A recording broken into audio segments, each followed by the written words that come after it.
বন্ধুরা, আপনারা কি কখনো এমন কাউকে দেখেছেন যার হাত 1 ফুট বড়? আর কি হবে যদি একজন মানুষের ত্বক লিকুইডের মতো গলে যায়? আর ভাবুন তো, যদি কোনো বাড়িতে এক জলপরি জন্ম নেয়।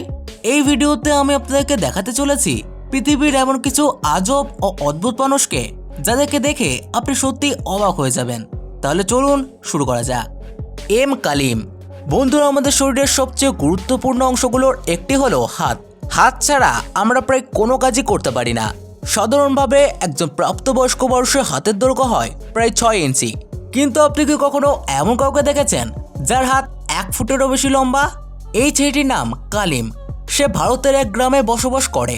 জন্ম থেকেই সে প্রোটি সিস্টেমের এক বিরল রোগে আক্রান্ত। এই রোগে শরীরের কোনো একটি অংশ স্বাভাবিকের তুলনায় 10 গুণ পর্যন্ত বড় হয়ে যায়। কালিমের ক্ষেত্রেও তেমনটাই হয়েছিল। মাত্র 8 বছর বয়সেই তার হাতের দৈর্ঘ্য হয়ে যায় 13 ইঞ্চি। আর যেখানে তার পুরো শরীরের ওজন 21 কেজি ছিল, সেখানে শুধুমাত্র তার হাত ও বাহুর ওজনই ছিল 10 কেজি। এই কারণে কোনো স্কুলই তাকে ভর্তি নিতে চাইতো না। স্কুল কর্তৃপক্ষ বলতো তার হাত দেখে অন্য বাচ্চারা ভয় পায়। গ্রামের অনেক লোকও তাকে দেখে ভয় পেত এবং অনেকে তাকে শয়তানের বাচ্চা বলেও ডাকতো। কালিমের জন্য জামা কাপড় পরা, খাওয়া দাওয়া, এমনকি সাধারণ কাজ করাও কষ্টসাধ্য হয়ে পড়েছিল। আর সবচেয়ে কষ্টের বিষয় হলো তাকে সারাক্ষণ নিজের 10 কেজির হাত বয়ে বেড়াতে হতো। তার পরিবার এতটাই গরিব ছিল যে ব্যয়বহুল অস্ত্রোপচার করানো সম্ভব ছিল না। শেষ পর্যন্ত এক ভারতীয় চিকিৎসক তার অস্ত্রোপচার ফ্রিতে করার সিদ্ধান্ত নেন। সেই সার্জারিতে কালিমের হাত থেকে অতিরিক্ত চামড়া কেটে ফেলা হয় এবং এখন তার হাত অনেকটাই স্বাভাবিক হয়ে উঠেছে। মিলাগ্রস সেরন। বন্ধু, আপনারা নিশ্চয়ই অনেক সিনেমায় মারমেইড বা জলপরীকে দেখেছেন। সাধারণত এটা কাল্পনিক চরিত্র হয়ে থাকে, কিন্তু আপনি কি কখনো বাস্তবে কোনো জলপরীকে দেখেছেন? এই যে ছোট্ট মেয়েটিকে দেখছেন, তার নাম মিলাগ্রস। তার শরীরের উপরের অংশ একেবারে সাধারণ মানুষের মতো, কিন্তু আপনি যদি তার নিচের অংশের দিকে তাকান, তাহলে তাকে দেখতে একেবারে জলপরীর মতো লাগবে। জন্মের সময় তার 2টি পা একসাথে জোড়া ছিল, যার কারণে তাকিয়ে মনে হতো সে কোনো মানুষ নয়, বরং একটি সত্যিকারের জলপরী। আসলে সে বারবেট সিন্ড্রোম নামে এক বিরল রোগে আক্রান্ত। এই রোগে শিশুর 2টি পা একসঙ্গে জোড়া অবস্থায় জন্মায়। আর এমন অবস্থায় জন্ম নেওয়া শিশুদের বেশিরভাগই খুব অল্প বয়সে মারা যায়। তবে মিলাগ্রসের ক্ষেত্রে সেটা ঘটেনি। সে শুধু বেঁচেই ছিল না, বরং যখন সে 13 বছর বয়সী হয়, তখন চিকিৎসকেরা সার্জারির মাধ্যমে তার পা 2টি আলাদা করে দেয়। আর এখন সে একেবারে স্বাভাবিক জীবনযাপন করছে। এটা সত্যি এক অবিশ্বাস্য ঘটনা। নিক ডিসমার্টসেক। বন্ধুরা, আমরা সবাই জানি যখন মানুষ বয়স্ক হয় তখন তার চামড়া ঢিলে হয়ে যায় আর মুখে রিঙ্কলস পড়ে। এই জিনিসগুলো একেবারে স্বাভাবিক এবং সবার সাথেই হয়। কিন্তু কখনো কি আপনি কোনো তরুণ ব্যক্তি মুখে এত বেশি ঝুলে পড়া চামড়া দেখেছেন? এই যে ব্যক্তিটিকে আপনি দেখছেন, তার নাম নিক এবং তার বয়স মাত্র 22 বছর। জন্মের সময় সে একেবারে স্বাভাবিক বাচ্চাদের মতোই ছিল। তবে তখনই চিকিৎসকরা তার পরিবারকে জানিয়ে দেন যে নিক একটি খুবই বিরল রোগে আক্রান্ত, যার নাম নিউরোফাইব্রোমোটোসিস। এই রোগে একটা সময় পর মানুষের মুখের টিস্যু অস্বাভাবিকভাবে বেড়ে যেতে থাকে। নিকের ক্ষেত্রেও তেমনটাই হয়েছিল। সে যখন 8 বছর বয়সে পা দেয়, তখন থেকে তার বুকের চামড়া বাড়তে শুরু করে এবং এখন সেটা পুরো বুক ঢেকে ফেলেছে। নিক এখনো পর্যন্ত 3 বার সার্জারি করিয়েছে, যাতে এই অতিরিক্ত টিস্যু কিছুটা হলেও কমানো যায়। কিন্তু দুঃখজনকভাবে কিছুদিন পর আবারও চামড়া বাড়তে শুরু করে। তবে এত কিছুর মধ্যেও সে থেমে থাকেনি। নিক একজন জনপ্রিয় টিকটক ক্রিয়েটারও। নিক ফেস নামে তার একটি টিকটক অ্যাকাউন্ট আছে, যেখানে তার 1.6 মিলিয়নেরও বেশি ফলোয়ার রয়েছে। তার অস্বাভাবিক শারীরিক অবস্থার পরেও নিক প্রমাণ করে দিয়েছে মানুষের চেহারা বা রূপ আসল বিষয় নয়, বরং আত্মবিশ্বাস আর মন মানসিকতাই আসল শক্তি। বন্ধুরা, যখনই কোনো বডি বিল্ডারের কথা আসে, তখন আমাদের মাথায় ভেসে ওঠে এক লম্বা আর শক্তিশালী মানুষের ছবি। কিন্তু আপনি কি কখনো পৃথিবীর সবচেয়ে ছোট উচ্চতার বডি বিল্ডারকে দেখেছেন? এই যে ব্যক্তিকে আপনি দেখছেন, তার নাম প্রতীক পোহিত। সে বিশ্বের সবচেয়ে ছোট বডি বিল্ডার নামে পরিচিত এবং সে ভারতের বাসিন্দা। জন্মের সময় থেকেই তার উচ্চতা খুবই কম ছিল। চিকিৎসকরা বলেছিলেন সে কখনো নিজের পায়ে দাঁড়াতে পারবে না, এমনকি হাঁটতেও পারবে না। তাদের মতে এই শিশুর বেঁচে থাকার সম্ভাবনাও খুবই কম ছিল। কিন্তু প্রতীক সবাইকে ভুল প্রমাণ করে দেয়।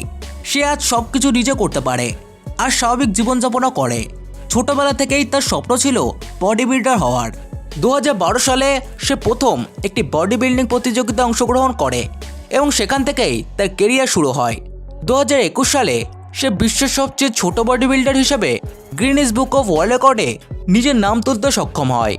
আজ প্রতীকের নিজস্ব একটি জিম আছে যেখানে সে অন্যদের বডি বিল্ডিং শেখায়।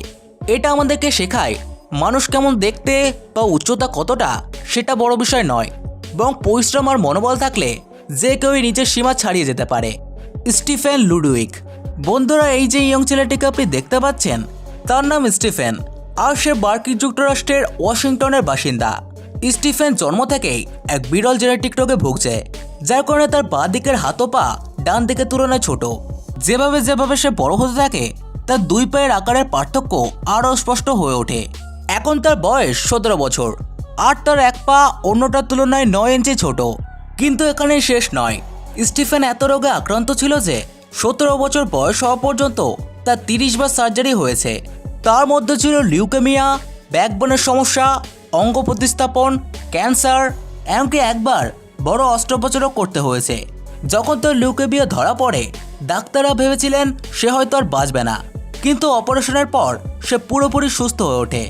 স্টিফেন সবসময় তার বাম পায়ে একটি বড় সোলযুক্ত জুতো পরে, যার কারণে সে চলাফেরায় স্বস্তি পায়। আশ্চর্যের বিষয় হলো তার এক পা ছোট হওয়া সত্ত্বেও ফুটবল খেলায় সে দারুণ দক্ষ। ফুটবল তার বড় শখ, আর সে খুব ভালো খেলেও। স্টিফেন প্রমাণ করেছে শারীরিক সীমাবদ্ধতা কখনো আপনার স্বপ্নের পথে বাধা হতে পারে না। দেশান্ত অধিকারী। বন্ধুরা, যদি প্রাণীদের কথা বলা হয় তাহলে দেখা যাবে বেশিরভাগ প্রাণীরই লেজ থাকে এবং ওটা তাদের জন্য একদমই স্বাভাবিক। কিন্তু আপনি কি কখনো কোনো মানুষের পেছনে লেজ দেখেছেন? শুনতে যত অবিশ্বাস্য লাগুক, এটাই সত্যি। এই ছেলেটির নাম দিশান্ত এবং তার শরীরে পশুর মতো একটি আসল লেজ রয়েছে। তার বাবা মা জানান দিশান্ত যখন জন্মায় তখন থেকে তার কোমরের নিচে চুলের একটি ছোট্ট গুচ্ছ ছিল। যেমন যেমন সে বড় হতে থাকে সেই চুল আরও লম্বা হতে শুরু করে এবং আস্তে আস্তে একটি লেজের আকার ধারণ করে। বর্তমানে দিশান্তের বয়স 16 বছর, আর তার লেজটি প্রায় 70 সেন্টিমিটার লম্বা। দিশান্ত একজন হিন্দু এবং তার ধর্মীয় বিশ্বাস অনুযায়ী এই লেজটি হলো দেবতা হনুমানের এক আশীর্বাদ। অনেকেই মনে করেন সেজন্য হনুমানের এক রূপ, তবে ডাক্তারদের মতে এটা আসলে একটি জেনেটিক ডিসঅর্ডার যার নাম স্পাইনাল হাইপারট্রাইকোসিস। এই অবস্থায় মানুষের কোমরের নিচের অংশের চুল একেবারে বাতার চুলের মতো গজাতে শুরু করে এবং সেগুলো স্বাভাবিক চুলের মতোই লম্বা হতে থাকে। ধর্মীয় বিশ্বাস যাই হোক কিংবা চিকিৎসা বিজ্ঞানের ব্যাখ্যা, দিশান্তের এই অবস্থা নিঃসন্দেহে আশ্চর্যজনক। Sam Barnes. আমরা সবাই জানি যেভাবে যেভাবে মানুষের বয়স বাড়ে তার ভেতরে ম্যাচুরিটি আসতে শুরু করে, আর সময়ের সঙ্গে সঙ্গে অবশেষে মানুষ পূর্ণবয়স্ক হয়ে ওঠে। কিন্তু আপনি কি কখনো কাউকে দেখেছেন যে ছোটবেলাতেই বুড়ো হয়ে গেছে? এই ছেলেটির নাম স্যাম বার্নস। সে একটি অত্যন্ত বিরল রোগে আক্রান্ত ছিল যার নাম প্রোজেরিয়া। এই রোগে একজন শিশুর বয়স খুব দ্রুত বাড়তে থাকে, এতটাই দ্রুত যে সে নিজের বয়সের তুলনায় 4 গুণ বেশি বড় দেখায়। কিন্তু এত বড় একটা রোগ থাকা সত্ত্বেও স্যাম তার জীবনটা দারুণভাবে সামনে নিয়েছিল। সে ছিল খুবই বুদ্ধিমান, অঙ্কে দারুণ ভালো, আর গল্ফ খেলাতেও একেবারে পাকা। এমনকি সে আমেরিকার একটা স্কুলে স্টুডেন্টের লিডার হিসেবে দায়িত্বও ছিল। এতেই শেষ নয়, সে ছিল একজন অসাধারণ মোটিভেশনাল স্পিকারও। তার কথা ও জীবন বহু মানুষকে অনুপ্রেরণা জুগিয়েছে। দুর্ভাগ্যবশত মাত্র 17 বছর বয়সেই স্যামের মৃত্যু হয়। মাত্র 17 বছর বয়সেই সে 70 বছরের এক বৃদ্ধের মতো দেখতে লাগতো। তার জীবন এতটাই অনুপ্রেরণাদায়ক ছিল যে আমেরিকার একটি বিখ্যাত টিভি চ্যানেল তার উপর একটি ডকুমেন্টারি বানিয়েছিল যার নাম ছিল লাইফ অ্যাকর্ডিং টু স্যাম। স্যামের জীবন দেখিয়ে দেয় আপনি কতদিন বাঁচলেন সেটা বড় কথা না, বরং সেই সময়টা কিভাবে কাটালেন সেটা গুরুত্বপূর্ণ।